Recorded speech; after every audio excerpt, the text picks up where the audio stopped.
Ikaw, Ginoo, mao ang akong magbalantay, ug dili ako makabsan sa tanan kong kikinahanglan.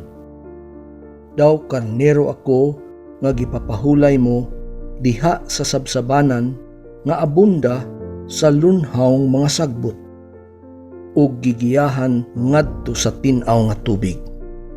Gilig-on mo ako, gitultulan mo ako sa hustong dalan, aron ikaw mapasidunggan.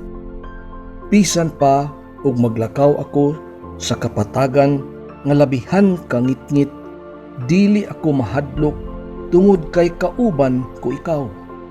Ang imong pagpanalipod ug paggiya nagapalig-on kanako. Giandaman mo ako ug kumbira samtang nagatan-aw ang akong mga kaaway. Gidihugan mo og lana ang akong ulo, ingon nga imong pinasidunggang bisita. Ug gipatuyangan mo ako sa ilimnon. Nakasiguro gayud ako nga ang imong kaayo ug gugma kanako magapadayon sa tibuok kong kinabuhi. Ug mupuyo ako sa imong balay, Ginoo, hangtod sa kahangturan.